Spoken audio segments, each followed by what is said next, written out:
Bismillahirrahmanirrahim. Elhamdülillah. Elhamdülillahi ve kafa. Vessalatu vesselamu ala nebiyyil Mustafa. Ve ala alihi ve sahbihi ve men iktefa. Rabbi yessir ve la tuassir. Rabbi temmim bil hayr. Rabbi şrah li sadri ve yessir li emri. وَاحْلُلْ عُقْدَةً مِنْ لِسَانِي يَفْقَهُ قَوْلِي أَمَّا بَعْدُ السَّلَامُ عَلَيْكُمْ وَرَحْمَةُ اللّٰهِ وَبَرَكَاتُهُ. Arvağınızlar ağlayın, ateneler, ağayini, ece karındaş, jengeler, dostor, kayradan ile uşentip, sizlerden үйүңүздөрдө, sizlerden шақыруыңыздар келбейлі үйіңіздердің төрінен орын алып сөйлеп жатқаныма қуаныштамын. Келіңіздер, чоғу сөйлешелі, чоғу дуа қылалы.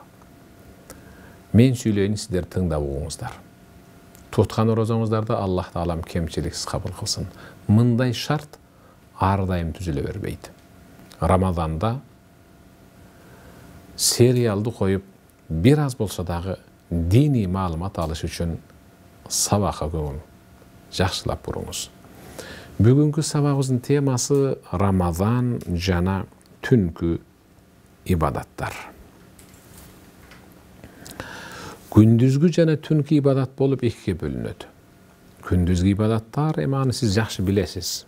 Күндүзгі ибадаттар бағымдаттан башталып, бүгін кіргенге чейінки оқыла тұрған намаздар.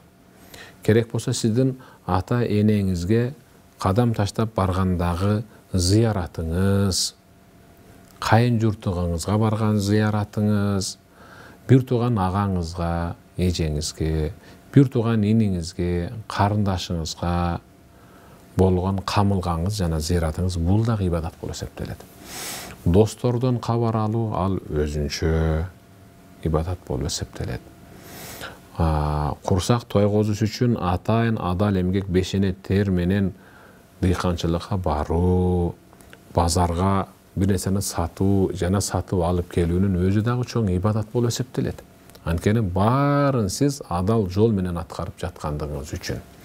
Ибадат десе жалаң гана чекени саждага коюп окула турган намаз деп түшүнбөңүз да. Ибадат кыбыр эткен кыймылыңыз арамдан алыстап, адал жол менен эле болуп ата, ушунун баары ибадат болуп эсептелет. Эми түнкү ибадаттарга өтөлү. Түнкү ибадаттар көгүм кирип, шам намазын убагы киргенден баштап, ушул багымдат намазы чейин. Бул дегени багымдат намазы дагы ушул түнкү ибадаттарга кирет. Бирок мен түнкү ибадат дегенде bir жерге гана оюңузду топтогум келип атат. Сиз албетте шам намазын окуйсуз. Сөз жок. Ишенем. Куфтан намазын окуйсуз. Айрыкча ыйык Рамазан айында таравихти окуйбуз. Кейбиркилер үйүндө. Дээрлик аялдардын баары үйүндө. Эркектердин дээрлик көпчүлүгү ал мечитке барып окуп атабыз да. Түнкү ибадат деп ушул таравихти. Таравихтен 1-2 сааттан кийин окула турган 10 рекеттүү тахажжуд намазы. Мен ушулардын тегерегинде сөз кылгым келди. Бизге берилген 1 айлык ыйык Рамазан айдын түнүндө ушул мүмкүнчүлүктү, шансты, ушул учурду көзирмемдерди пайдаланып калайлы деген таризди айтып атам. Пайгамбарыбыз саллаллаху алейхи ва саллам алайкум би қиямил лайл. Түнү бир окумда туруп намаз окууну өзүңөргө адат кылып алгыла деди. Түнү бир окумда туруп. Бул кайсыл учур? Түндүн акыркы бөлүгү. Түндү 3кө бөлүп жашап үйрөнүш керек. 3кө бөлүш үчүн кайсыл убактан кайсыл убакытка чейин. Шамдын убагы киргенден баштап, 1 минутасынан баштап, багымдат намазын убагы кирген 1 минутунан баштап, ошол Шамдан Бағымдатқа чейинки түндү 3-кө бөлүш керек саатын. Ошол акыркы бөлүгү ал түндүн 3-чү бөлүгү болуп эсептелет. Кыямул лайл түнү туруп ибадат кылуу ушул түндүн 3-чү бөлүгүнө келип такалган. Ошондон пайгамбарыбыз алайкум би кыямил лайл, түнү туруп ибадат кылууну өзүңөргө бир адат кылып алгыла. Өзүңөргө бир озыйпа кылып алгыла. Бир карыз сыяктуу болуп тургула. Эмнеге? Сөз түрдө турушум керекпи? Деши мүмкүн азыр кимдир бирөө. Фаиннаху дабу салихина каблакум. Анткени түнү туруп ибадат кылуу бул силерге чейинки эң мыкты инсандардын адаты. Силерге чейинки, силерден мурдагы деп атат да, силерден мурдагы доордо жашап өткөн эң мыкты инсандардын адаты. Кана эми китеп барактаңчы. Эң мыкты инсан ким? Кана? Барактаңчы, сиздин чоң атаңыз, бабаңыз, бабаңыздын атасы, же анын бабасы, же анын бабасы. Барбы эң мыкты инсан деген? Сиздин санжыраңызда. Жок. Эң мыкты инсан ким ал? Ал Кур'анда Аллах өзү баяндаган сагыны биле. Ва иннака лa'ala хулуқин азим. Садақаллахул азим. Эй Мухаммад, сен эң мыкты мүнөз ээсисиң.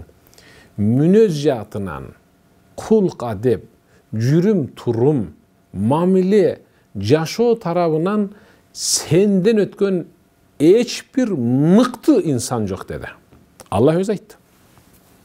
Демек, түнү туруп ибадат кылуу ал пайгамбардын адаты. Пайгамбарыбыздын мүнөзү. Бизде кээ бирки үй бүлөдө шариятка такыр дал келбеген эле бир ишти үй бүлө мүчөсү, атасы же апасы жасайт. Анан балдары атай неге мындай кылдыңыз десе, чоң атаңар ушундай кылчу эле да дейт. Чоң атамдын адаты ушундай эле да дейт. Ал киши өзүнүн атасынын адатын жасайт, жасап келген бир ишин. Бирок ал шариятта жок. Куд ошол атасынын, чоң атасынын адатын өзүнөн кадимкидей бир озыйпа кылып таңуулап алган сыяктуу деп атат. Момун мусулмансызбы? Анда сизге чейинки өтүп кеткен эң мыкты инсан болуп өткөн пайгамбарыбыз Мухаммад саллаллаху алейхи вассалам жана сахабаларынын адаты болуп эсептелген түнкү ибадатты өзүңүзгө адат кылып алың сиз дагы. Озыйпа кылып алың. Күнүгө турбасаңыз башка айларда аптасына 1 же 2 жолу туруң. А бирок ыйык Рамазан айда дайым туруң. Ва курбатун илаллахи таала. Бул түнкү ибадат, ошол тахажжуд намазы. Инсанды Аллах Таалага эң жакын кыла турган ибадат. Ушунчалык жакын кылат. Кайсы бир инсан Аллах Таалага жакын боло турган болсо, анын дуа тилектери орундалды, күнөөсү кечирилди, ал бейиштик болуп жазылды, ал тозоктон кутулду. Субханалла. Анын урпагы кыяматка чейин эң мыкты нерселерде өмүр кечирет деген мыкты сыйлыкты гана алат. Анткени ал кыбланы карап, алакам менен жер таянып, бешенеси менен жер сүзүп, сажда кылып Аллах Таалага тахажжуд намазда жакындап, жалынып, жалбарып Аллага жагынып алган. Пайгамбарыбыз акраб ма якунул абду мин раббихи ва хува сажид. Адам баласынын Аллах Таалага эң жакын болгон учуру намазынын саждасында деп атат. Окуган намазынын саждасында инсан Аллах Таалага болуп көрбөгөндөй жакындайт. Ушул жерде дуа кылгыла, деди пайгамбар. Көбүрөөк дуа кылгыла. Аллахым күнөөмдү кечир. Аллахым ата-энемдин күнөөсүн кечир. Аллахым бир туугандарымдын күнөөсүн кечир. Аллахым үй бүлөмдүн күнөөсүн кечир. Аллахым перзенттеримдин күнөөсүн кечир. Subhanallah. Kimdin duası kabul boladı? Kimdin duası kabul boladı? Günösü keçirilgen insandın duası kabul boladı. Maşallah. وَمَنْهَاتٌ عَنِ الْإِثْمِ وَمَنْهَاتٌ عَنِ الْإِثْمِ Bul tünkü ibadet, tahajjud, adam balasın günöden tıyıp koyucu cügön. Tünkü ibadet, tahajjud namazı. Adam balasın gündüzü da, tünü da günöden tıyıp koyucu cügön. Tahajjudga turgan adamga Allah Taala şunda bir erk beret, gündüzü al hiç kaçan günöge barbaydı. Dostları südürese dağı, aldına alıp kelip berse dağı. Жоқ. Bolbayt bul aram. Men jebeyim, içpeyim, jasabайым, barbayım, aralaşpayım dep barынан alыстayт. Andikene Allah'a al sajdasında jakın bolgondugu üçün anın közüne aram nerselerde, jaraks nerselerde bardığın Allah özü balit kılıp görsetip koyadu. Jüregi taza. Ve tekfirun lis-seyyiat. Günölördü juup tazalap öçüre turgan en mıқты ibadat tahajjud namazı.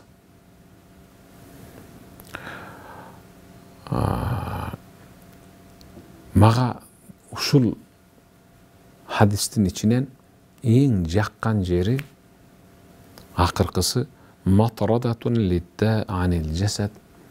Adam balasına arganday çıgılar çıgıp, jaralar payda bolup, diagnozu bilinbegen oru, dart, viruslardan uşul tünkü ibadat özü tazalap, korgup, saktap koyat deydi. Kırgızstanda emes, alamdı münküretip, tiziletip koygan muna azırkı uşul koronavirustan kutuluğunun negizgi jolu. Joldorun bir emes, negizgi jolu uşul sajdada barыбыз tegiz Allah Taalaga tileneli. Tahajjudun sajdasında ey Rabbim, Kırgızstandı, alamdı muna ol özüň jönötkön, gözgö görüngüs birok köpçülükti münküretip koygan, korkutup ürkütüp koygan uşul virustu bizden al dep dua kılsak Allah Taala tazalaydı. Namazdın densoğlukka paydası,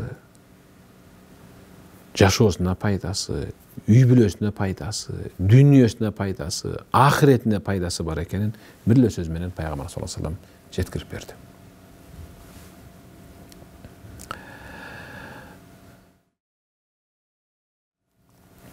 Peygamberimiz İnnallaha yebsutu yedehu bil-leyl liyetube musi'an nahar.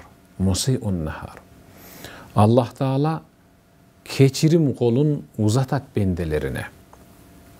Tünü menen gündüzü günü kılgandar keçirim suraş üçün tünü Allah Taala keçirim kolunu uzatat. Ey bendem, kel menden keçirim sura. Günüňdi keçireyin dep. Ve yebsutu yedehu bin nahar liyetube musi'ul leyl. Allah Taala keçirim kolun gündüzü uzatat. Gündüzü jayat bendelerine. Tünü günü kılgan bendeleri gündüzü günösünden arılıp tazalanıp alsın dep. Keçirim kolun degen kudretin degen. Allah Taala'nın kolun degen söz bu yerde kudreti degen düşünük. Hatta tetlu'a şemsu min magribiha. Uşul görünüş gün kayra batıştan teskeri karap çıkıp kalganga çeyin uşul görünüş. Allah Taala daim özünün bendelerine merimdүү, ırайымдуу, keçirimdүү bolup keledi. Oşondan Peygamberimiz sallallahu aleyhi ve sellem yenzilu Rabbuna tebarak ve teala ila semai dunya fi ahir thuluthim minel leyl. Tündün akırkı 3. bölügü bolgon uçurda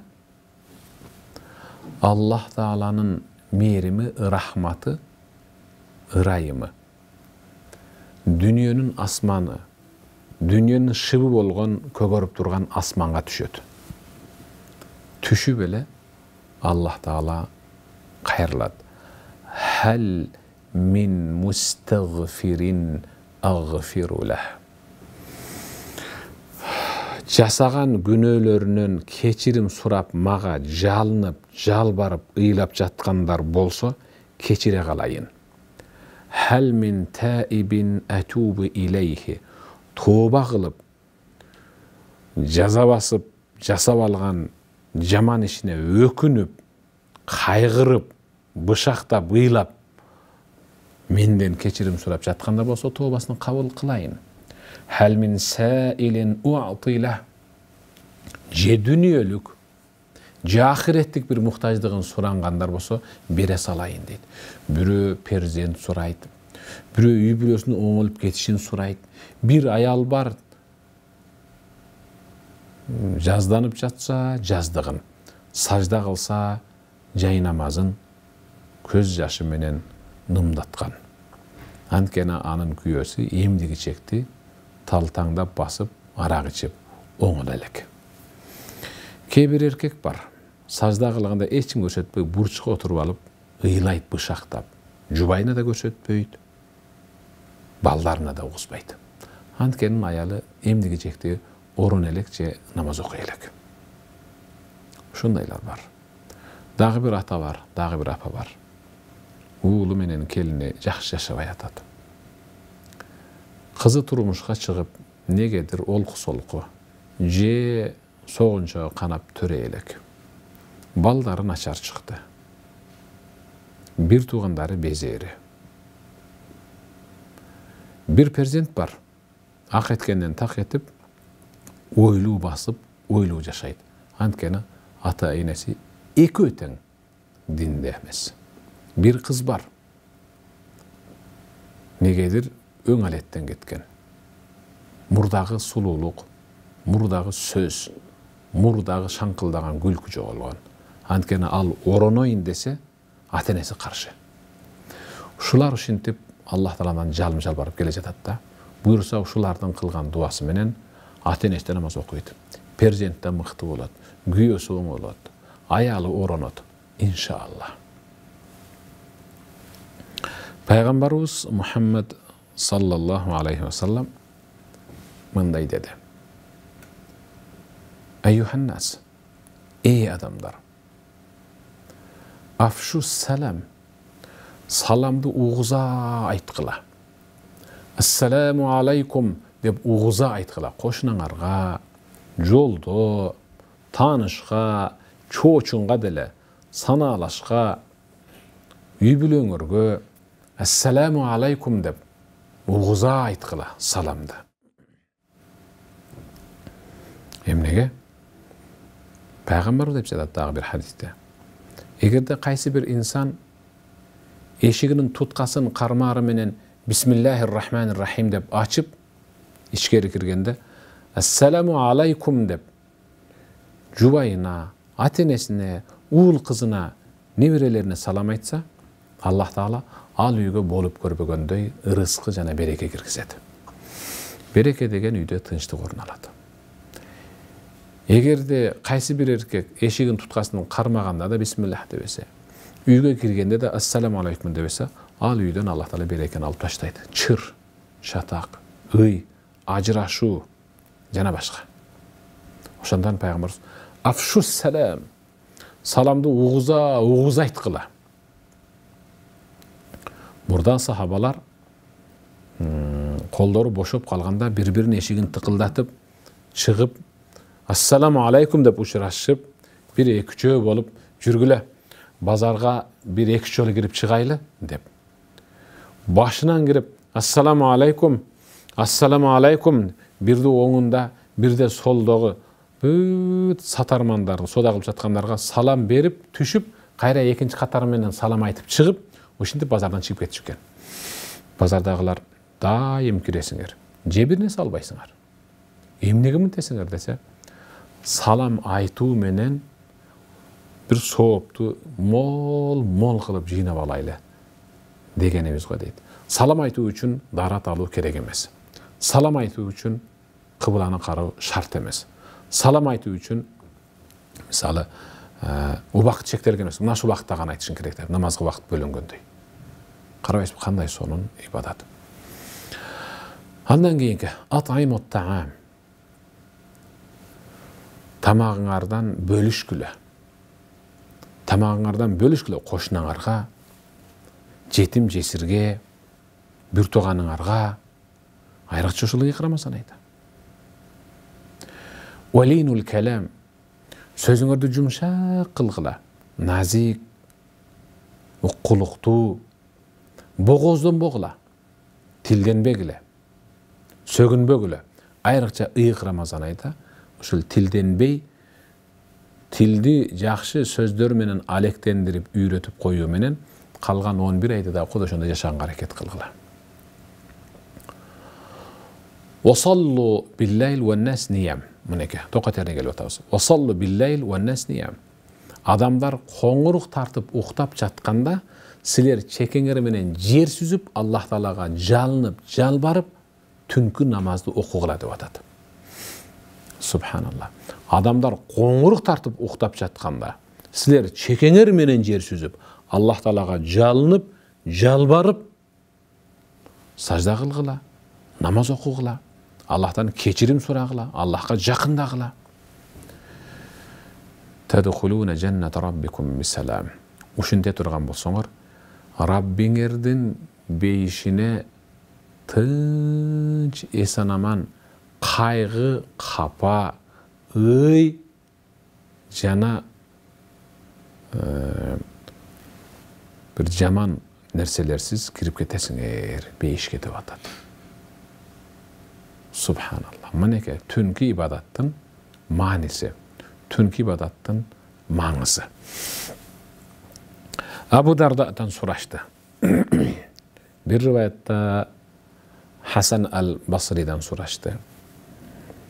Бирөө келип, мен дайым ушул кумганыма, дарат алчу кумганга, дарат суумду толтуруп, жаныма коюп алам. Тажудка турам деп ниет кылып жатам, бирок эч эле тура албай атам. Такыр тура албай атам.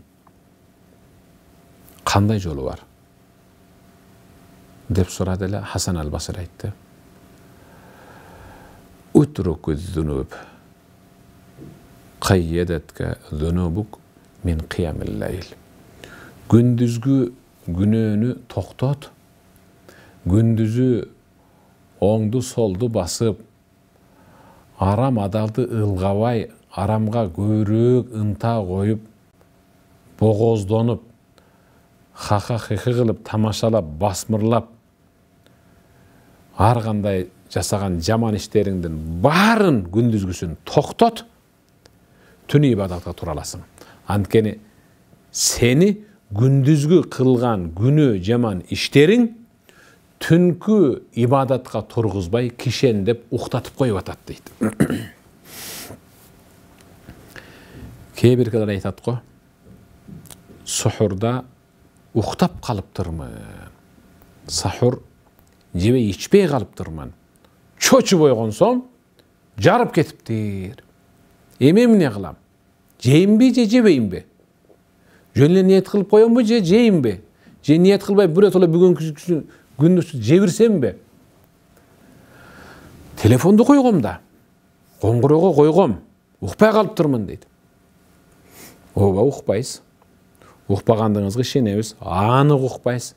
Анткени күндүзгү авраттарга тиктелген көздөр, күндүзү ушак эмишти сүйлөгөн тил, гыйбатты уккан кулак телефондун звоногун сизге эч качан угузбайт. Күндүзү ушак айың эмиштерди, жаман жака басканды, жаман арам нерсени кармаганды токтоткон болсок, анда биз телефонду койбой эле тажудка тура алабыз. Телефонду койбой эле коңгуроого, сухурга да тура алабыз. Сөз коңгуроодо эмес. Сөз телефондун шыңгырашында эмес. Сөз күндүзгү күндөгү жасалган күнөөлөрдө болуп атат. ошолорду эле токтотуп кое турган болсок, Аллах Таалам өзү ойготуп коет бизди. Тахажжудка да ойготот. Сухурга да ойготот, иншалла.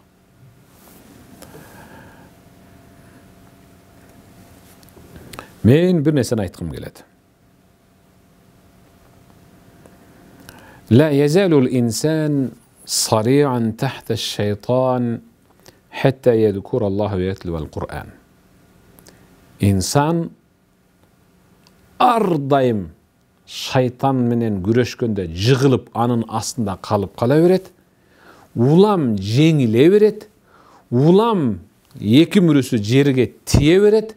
Шайтандан кордук көрүп, хатта ядкуруллаха ва ятлул Кур'ан.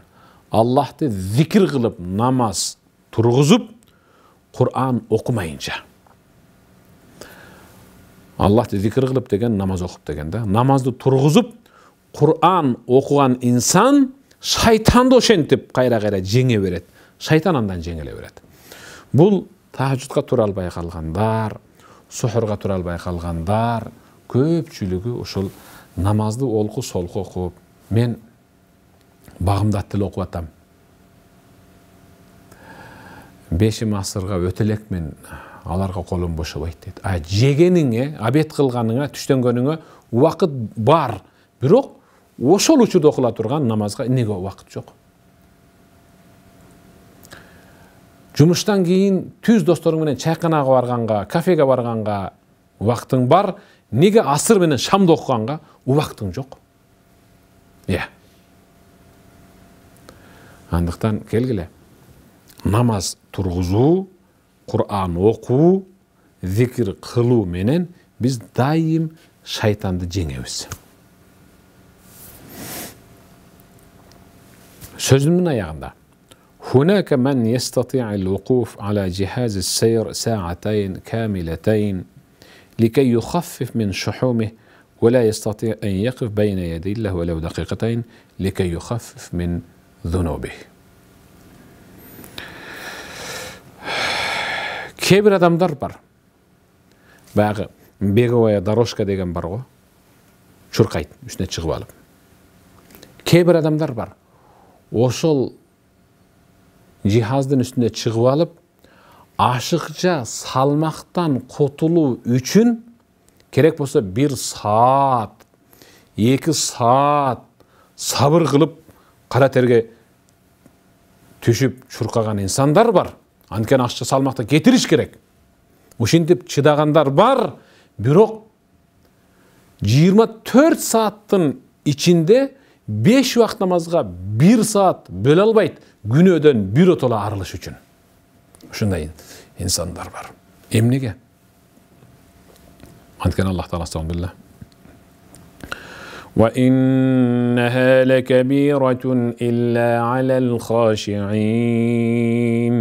Sadaqallahu azim. Бул 5 убакыт намаз, түнкү намаздар, айтор намаздын бары түрү Аллахтан чындап корккон адамдардан башкаларына өтө татаал, өтө оор, өтө кыйын, аябай түйшүктүү болуп көрүнөт. Ашыкча майдан, семиздиктен арылыш үчүн диета кылып, эт жебей, нан жебей, ууртам гана суу ичип 6 ай, 7 ай, 1 жыл, 2 жыл диета кармагандар бар. Бирок жылына 1 жолу орозо тутуп күнөөсүнөн арылыш үчүн 1 айлык ыйык Рамазан айда Рамазандын орозосун тута албаган ушундай инсандар дагы бар. Түнкү ибадатка бекем болуңуз. Күндүзгү туткан орозоңуздарды, күндүзү кылган тургузган намаздарыңыздарды, анын ичинде түнкү тургузган тахажжуд намазыңыздарды Аллах Таалам кемчиликсиз кабыл кылсын. Бар болуңуздар. Ассаламу алейкум ва рахматуллахи ва баракатух.